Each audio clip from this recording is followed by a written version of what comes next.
2004 GMC Sierra, Chevy, GM, truck, half ton. Needs a wheel bearing. If you can push on the tire and make it do that, it's bad. So yeah, pretty much every GM is the same. They come out the same way. Some got the bolts in the front on the older ones, some are on the inside. And they call for an hour labor or more. They tell you to take the steering knuckle off. It's all a big fat frolicking lie. I'm going to show you how to do this nice and quick. First thing you got to do is take this thing in the middle thing off of here thing. And then you got to take these 6 bolts off of this donut thing. Get something in here if you can and unload this caliper a little bit.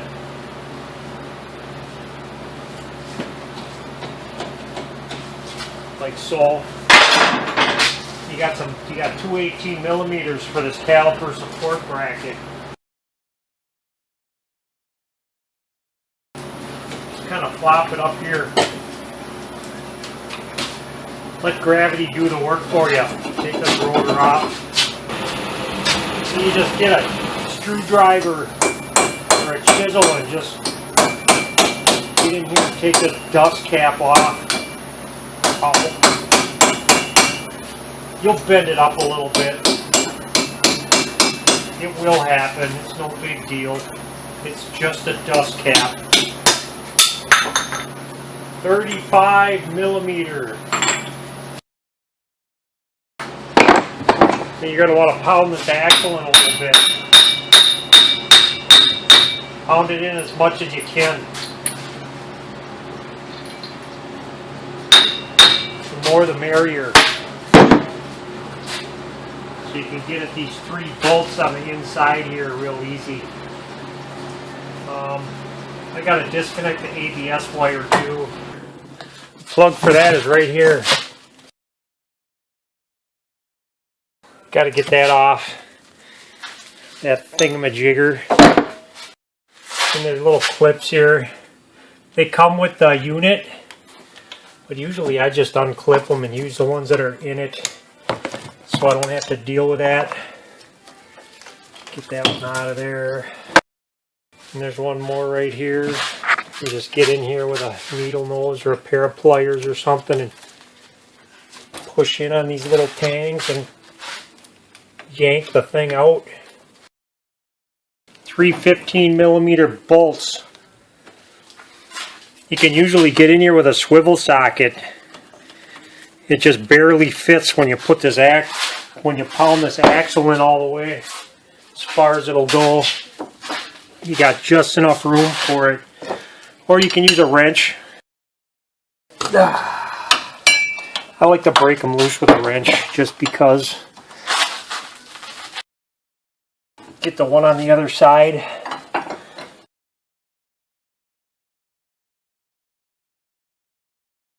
Yeah, this one I got to take out by hand. Well, that one won't come out, so you just leave it in there just like that. Sometimes these are stuck really, really well, so you just want to get a BFH and just beat the hell out of it until you get this thing to loosen up and come off. Yeah, wear safety glasses. I just got metal slag in my face. It's getting loose.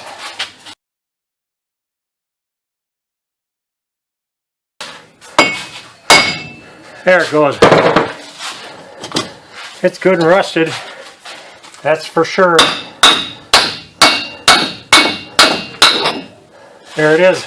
It's off. Well, this machine's surface actually looks pretty good. There's a little bit of rust right here I'll take off.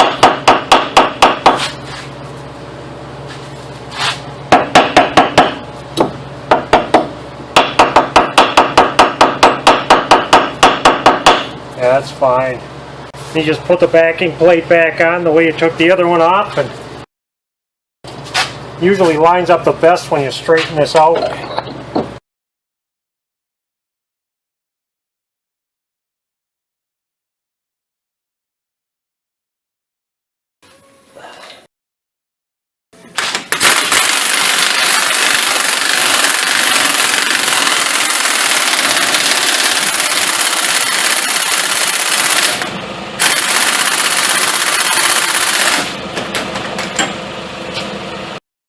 Just making sure these are spread open. The one on the bottom didn't come open. There. If you got any rust on the inside of this rotor too, you want to make sure it's out of there or it'll get pinched in between the hub. And you'll get a pulsating brake. Sometimes I put it on and I take it off and I look, see there's it just busted some loose. Make sure nothing's hanging up in there.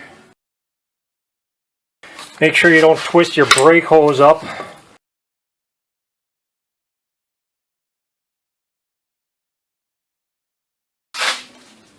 I just take these clips off that the thing came with.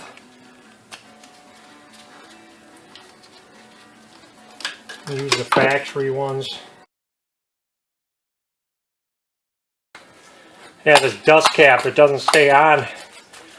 Just flops around now. So what I do with that, you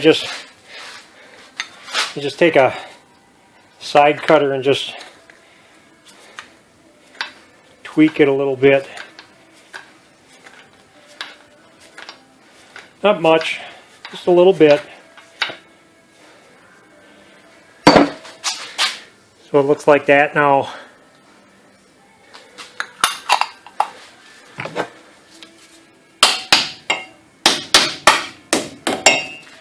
There, that ain't going anywhere. Put a tire on it and call it a job. Last thing, if you're having a rough time with the hubcap, it only goes on one way. See, there's a valve stem. You want that valve stem facing the valve stem. There's a notch in the rim right here for that notch in the hubcap right there. Okay, bye.